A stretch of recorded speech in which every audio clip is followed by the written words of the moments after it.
नमस्कार साथियों ज़मीन के डॉक्यूमेंट्स आप घर बैठे कैसे निकलवाएं और कौन सा डॉक्यूमेंट्स कैसे रिकवर होगा। आपको कई बार आवश्यकता पड़ती है, ठीक है, और कई बार आपको डॉक्यूमेंट्स नहीं रिकवर हो पाते, आपकी सुनवाई नहीं हो पाती, आपका कार्य नहीं हो पा रहा है। एक सबसे ज़रूरी चीज़ कि डॉक्यूमेंट वेरिफिकेशन नहीं हो पा रही। जैसे मान लीजिए आप जो है प्रॉपर्टी खरीद रहे हो, फिर उसमें कोई धोखाधड़ी पता ही नहीं चलता है, तो आप कैसे रिकवर करें वो मैं आपको समझाने वाला हूँ।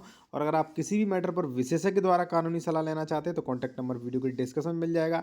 या आप कोई प्रॉपर्टी खरीद रहे, परचेस कर रहे हैं, उसका डॉक्यूमेंट्स वेरिफिकेशन करवाना है पूरा, कि इसका डबल रजिस्ट्री एनसी देखो क्रय 143 80 98, ठीक है, 116 आदि चेक करवाना चाह रहे हैं तो करवा सकते हैं। हमारा कॉन्टैक्ट नंबर वीडियो के डिस्क्रिप्शन में मिल जाएगा। देखिए साथियों, चलिए मैं आपको बता रहा हूँ और इसमें कई सारे डॉक्यूमेंट्स बताऊंगा। और अगर आप जूनियर एडवोकेट हैं तो कोर्ट ड्राफ्टिंग नियम ई बुक ले सकते हैं, 390 फीस है, ये व्हाट्सएप नंबर दिया गया है। इसमें कई चीज़ें आपको मिल जाती है, जैसे आदेश स्थगन का ड्राफ्टिंग है, अवैध कब्जा हटवाने के लिए, दाखिल खारिज कैंसिलेशन के लिए, रजिस्ट्री कैंसिलेशन के लिए, ठीक है, सीमांकन संशोधन, कब्जाधारी की बेदखली, suit for declaration, caveat, RTI, यहाँ पे कौन सा केस किस न्यायालय में चलेगा, ये सभी इनके ड्राफ्टिंग और नियम आपको मिलेंगे विधिवत तरीके से, कौन सा किस सेक्शन में प्रावधान किया है, ठीक है, जिससे आप अच्छी तरह आपकी जो भी कानूनी जानकारी है वो बढ़ सकें। तो आप नॉर्मल व्यक्ति या जूनियर एडवोकेट हैं तो आप इसे ले सकते हैं साथियों। अब देखिए, आप डॉक्यूमेंट्स कैसे निकलवाएं, यहाँ पे मैं इन सभी डॉक्यूमेंट्स के बारे में बताऊंगा आपको, ठीक है साथियों। और हो सकता है आपका कोई अन्य डॉक्यूमेंट्स हो जिसका कोई रिकवर संबंधी और कोई मसला हो तो कॉन्टैक्ट नंबर वीडियो के डिस्क्रिप्शन में मेंशन किया गया है। देखिए, ज़मीन की रजिस्ट्री या दान पत्र है ऐसा कुछ, या मान लीजिए कोई बंद पत्र है, ठीक है, या कोई एग्रीमेंट है, तो वो कैसे निकलवाएं वो मैं आपको सबसे पहले बताऊंगा। वो आप तुरंत आसानी से घर बैठ के निकाल सकते हैं IGRS पे। यहाँ पे आपको क्या करना है, क्रेता के नाम से, ठीक है, रजिस्ट्री संख्या से, या आप जो है जब आप जाएंगे रजिस्ट्री की वेबसाइट पे तो स्पष्ट वहाँ से आपको मिल जाएगा। आपको कॉलम चुनना है, जनपद जनपद कौन सा, क्रेता का नाम क्या, तहसील क्या, मोहल्ला, ग्राम, वर्ष और कैप्चा फिलअप करना है, आप वहाँ से निकाल लेंगे। अगर आपको साथियों देखने के लिए लेना है तो आप तुरंत हैंड टू हैंड बैठे आप निकाल सकते हैं, ठीक है। जैसे मान लीजिए कोई रजिस्ट्री 2025 को हुई, ठीक है। कई बार क्या होता है कि हम तो अपना घर बैठे ही निकालते डॉक्यूमेंट, सारा कुछ सर्च करते हैं। जैसे मान लीजिए 2000 मतलब वो 4 जनवरी 2025 को कोई रजिस्ट्री हुई है, ठीक है। कोई कह रहा है कि सर हमारा चेक कर दो, तो घर बैठे आसानी से निकाल सकते हैं आप, ठीक है।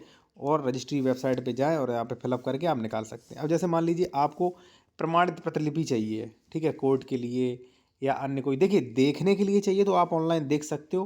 प्रमाणित प्रति जो है उसमें 6-7 दिन का टाइम लगता है। तो आप क्या करें, वहाँ पे एक ऑप्शन आता है विलेख, मतलब जो है प्रमाणित रजिस्ट्री निकाले, उस पर आप क्लिक करेंगे तो यहाँ पे आ गया विलेखों की प्रमाणित प्रतिलिपि प्रतिलिपि हेतु आवेदन। तो आवेदनकर्ता का नाम, आवेदनकर्ता का अंग्रेजी नाम, पिता नाम, आवेदनकर्ता का पता, मोहल्ला, ठीक है, रजिस्ट्री कार्यालय, लेखपत्र और पुनर्विलोकन, यानी कि आप एक बार चेक कर लें और सबमिट कर दें।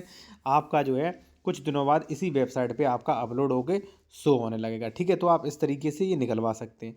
दूसरा है साथियों यहाँ पे 12 साल लोन संबंधी। अब देखिए, लोन संबंधी अगर आपको डॉक्यूमेंट्स निकालना है तो वो भी आप उसी पे देखें, रजिस्ट्री की वेबसाइट पे देखें, ठीक है। सेकंड है, आप खतौनी पे देख सकते हैं। रजिस्ट्री की वेबसाइट पे एक ऑप्शन आता है कि 12 साल यानी कि भार मुक्त प्रमाण पत्र निकालें, ठीक है। तो वो आप उस पर आवेदन कर सकते हैं और वो आप निकाल सकते हैं, ठीक है। अब पुरानी खतौनी, देखिए पुरानी खतौनी, ठीक है, या लगभग 10 वर्ष पुरानी खतौनी आप जो है अप्रमाणित ऑनलाइन डाउनलोड कर सकते हो। और इससे भी ज़्यादा अगर पुरानी आपको खतौनी निकालनी है साथियों तो वो आपको ऑनलाइन नहीं मिलेगी। वो आपको तहसील में जाके आप जो भी फसली वर्ष की देखना चाहते हैं वहाँ पे आप मुआयना करें। मुआयना करने के बाद आप जो है आवेदन दें, ठीक है, नकल सवाल का आवेदन दें कि महोदय इसकी नकल चाहिए और उसकी फ़ीस जमा होगी आपकी, और पुरानी खतौनी की नकल मिल जाएगी। जैसे मान लीजिए साथियों आपको 10 साल पुरानी, मान लीजिए 2015 की खतौनी की ज़रूरत है तो वो तो ऑनलाइन निकल जाएगी, लेकिन प्रमाणित चाहिए तो आवेदन करना पड़ेगा। अब आपको ज़रूरत है 1998 में, ठीक है, कोई फसली वर्ष की ज़रूरत है तो वो आपको ऑनलाइन नहीं मिलेगी। इसके लिए आप मुआयना करवाएं। मुआयना करने के बाद जो है आप संबंधित वहाँ पे नकल सवाल भर के दें, उसके बाद निकल के आ जाएगी। अब मान लीजिए आकार पत्र 41 है तो साथियों आकार पत्र 41 ऑनलाइन नहीं निकलेगा, क्योंकि ये CH41 होता है, ठीक है। ये बताता है कि भाई कोई ज़मीन विवादित तो नहीं है, ठीक है, या मान लीजिए पूर्व में सरकारी तो नहीं थी, ठीक है। और ये बहुत मायने रखता है आकार पत्र 41, तो वो भी आपका डायरेक्ट नहीं निकलेगा, ठीक है। ये भी आपका डिस्ट्रिक्ट से निकलेगा, ठीक है। उसके बाद साथियों होता है 57 खा। कई बार क्या होता है, पट्टे की ज़मीन को संक्रमणी से असंक्रमणी कराना होता है, तो 57 खा की ज़रूरत पड़ती है। तो 57 खा की क्वेरी सबसे पहले मुआयना होता है, मुआयना होने के बाद जो है क्वेरी डाली जाती है, उसके बाद आपको उसकी नकल मिल जाएगी, ठीक है। पुराने कोर्ट ऑर्डर, जैसे मान लीजिए 2008 में कोई एसडीएम अदालत ने कोर्ट ऑर्डर दिया है, ठीक है ना, तो आपको अगर वो रिकवर करना है, ठीक है, तो या तो आपको कंप्यूटरकृत संख्या हो, नहीं है तो आप 2008 जो भी मान लीजिए उसमें डेट वगैरह दी हैं उससे आप मुआयना करवा के नकल सवाल डाल सकते हो, उससे आपको प्रमाणित पत्र आदेश की मिल जाएगी साथियों, ठीक है। तो इस तरीके से आप निकालें। फिर भी आप विशेषज्ञ द्वारा कोई कानूनी सलाह लेना चाह रहे हैं तो कॉन्टैक्ट नंबर वीडियो के डिस्क्रिप्शन में मिल जाएगा। और अगर आप कोड ड्राफ्टिंग नियम ई बुक लेना चाह रहे हैं इस सारी चीज़ों के लिए सीखने के लिए, तो आप ये ले सकते हैं, स्क्रीनशॉट ले सकते हैं, ठीक है। इसमें कई चीज़ें जैसे झूठी एफआईआर कैसे, ठीक है, जमानत एप्लीकेशन, सेल एग्रीमेंट, सेथम्मा, सेल डीड, कौन सा केस किस न्यायालय में चलेगा, कोर्ट केस कैसे मतलब किया जाता है, वाद पत्र, न्यायालय का चयन कैसे किया जाता है, प्रचलित अरबी फारसी शब्दों के उपयोग, बेनामी डीड कैंसिलेशन, झूठा फंसाने वाले व्यक्ति, विनिर्दिष्ट अंतोष अधिनियम, विवाह विच्छेद, मकान बंटवारा, वसीयत, भरण पोषण, घरेलू हिंसा, जमीन विवाद 145, तो ये कई चीज़ें आपको इसमें मिल जाती हैं साथियों, ठीक है। अगर आप जूनियर एडवोकेट हैं तो आप ये परचेज़ कर सकते हैं।